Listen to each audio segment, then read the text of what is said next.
G'day mates, Nate the Aussie here. How you all doing?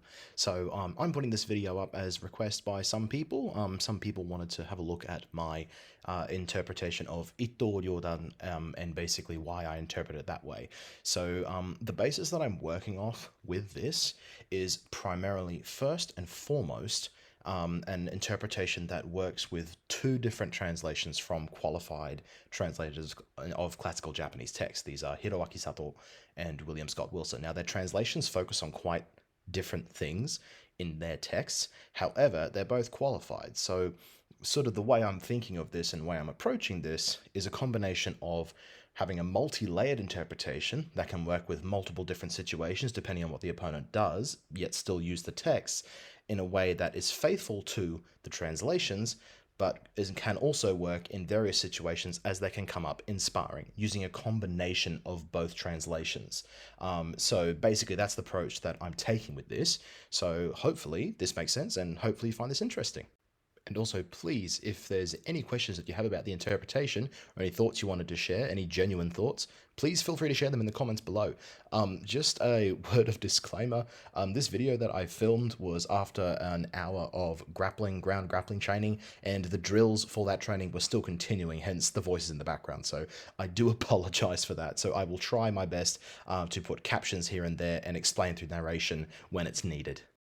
So this is Itto Ryodan, so as shown by Yagi Munenori. Now there are two texts that we're using for this. So one is the one by William Scott Wilson and the other is Hiroaki Sato. Now there's a big difference between those two.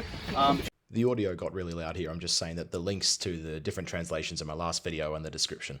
The difference between those two is basically, I'm starting in this position here, like so. I'm basically asking him to take the shoulder. I'm just explaining here that Hiroaki Sato in his translation doesn't explain how the cut is done, only that the cut is done in a wheel and the shoulder will move as a result. That's it. There's no further details given. See how this is really awkward for me? Alright? It's still faithful to the text, but it's not a really good option. Alright? Even if he goes in and I switch legs, this is still not good for me. Alright? So if we go back here, the other option is if I just simply cut his hands. Alright? So if I strike, I do this, but it's still not great. Okay? Well, this is a double. So basically, if I cut without changing measure, and basically without moving, then it just results in a really bad position for me or a double hit. Hiroaki Sato's text says go for the hands immediately, right? But he doesn't say how. William Scott Wilson mentions that the initial strike is a deflection. So basically what he means is that as the strike comes in, I'm deflecting it, all right, to get space here. Now, if we want to try and develop an interpretation that works well for both sources, that basically combines the best of both, then we need to look at, okay, when we're sparring with these, what are three scenarios that can pop up? The first one is that if I'm this close and he goes to strike, I can simply go for his hands, no problem. All right, so if we go again one more time, if I step offline and he goes in, bang, I can still get his hands, no problem. All right, if I'm at this distance and he goes to strike, I'll hit the sword because I'm further away. That's all right, doesn't matter. It's still the same motion. And then from here, I have options. I can go in for a thrust like so, but William Scott Wilson says I cut the hands. Now, from here, if I try and go to cut for the hands and he just follows and sticks to my blade, right, it's not a great option, right? If I'm here and I try and disengage and go around the other side, he can press into my hands. Boom, okay? Then I'm done. So from here, what makes sense to go from here, so this is the situation where I'm far enough that I can't get his hands, but I do the deflection, as William Scott Wilson says. What I can do is I can motion to go for a thrust. Now his instinct is basically to defend against that. If he defends against it, that's the opening I have for the cut. And the other thing as well is I'm here. If he tries to counter on this side, I have this to protect myself if I have to. Right, so if we go from the beginning, if we're at this advanced range, he goes in, I deflect, I go for a thrust, he defends, boom, I'm here. Then I'm able to do that cut, right? If we do the same thing, he goes in, boom, and let's say he lifts his hands higher and he steps back. Well, same thing. Another thing to keep in mind is that the attacker in Wilson's translation is actually lifting up his sword to strike you again. Now, it doesn't make sense for him to do that after you've bound with his blade, because obviously you're going to immediately hit him. If he has any idea of what he's doing, he's going to step back out of your measure to then try and attack again.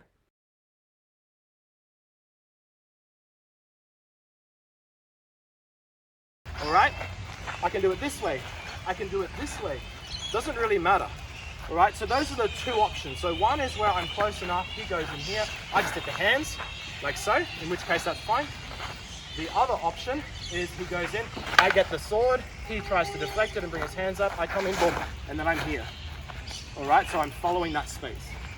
The final option, and it doesn't actually change anything, if we're sparring, and he sees me doing this and coming in with my blade, he can just pull out. So he goes into strike, he sees me, and he goes, oh no, stuff that. And he pulls out. If he does, and he pulls out halfway and just steps back, oh, okay, I just follow him. Right, so if we do that one more time, so I go in, he's like, oh no, stuff that, bang. I just follow. It's still the same thing.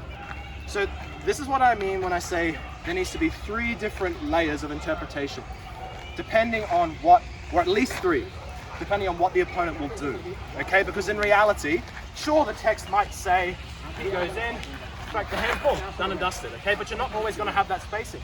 Sometimes you'll be here, and he'll launch that strike. And in which case, you get the sword. But then you need to have options to work with this that are still faithful to the text. So the text says, cut the wrists. I can't just cut the wrists from here, there's a suva there. I can't go underneath, he can then cut on my hands, boom. All right, so what I need to do, I need to make his hands available. One way I can do that, do the thrust, he tries to deflect it, boom. And then we're here. And I still have this cover, so I'm able to cover myself there. If I'm here and he goes to the other side, boom, I still have this to cover myself with. And that's the point. It's not enough to just say, oh, the manual says this, therefore it's only that. We need to then build off that and say, okay, how can we make that technique work against various different responses that the opponent makes? And that's basically what we mean. So first option, we'll summarize it up. I'm at this distance, so if he goes to strike, boom, I can hit his hands, no problem. All right, if he does it again, I can try and move offline. Bang, still same thing.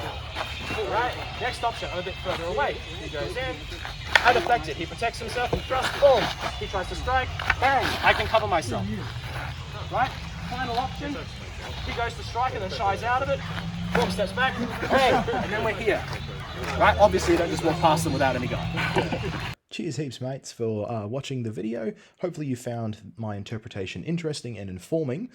If you're brand new into Japanese martial arts and you're historical Japanese martial arts and you're trying to find out which sources to look at or something like that, or wanted, that, I suppose, a Kickstarter, hopefully this gave you that initial kick that you really wanted to be able to look into this stuff. Now, obviously, my interpretation is probably not perfect. Obviously, it's an interpretation at the end of the day, but hopefully we still got something out of it, and I'm always open to continuing to refine what I do, obviously. So, cheers again for watching this, mates, and I'll see you all in the next video. Bye-bye.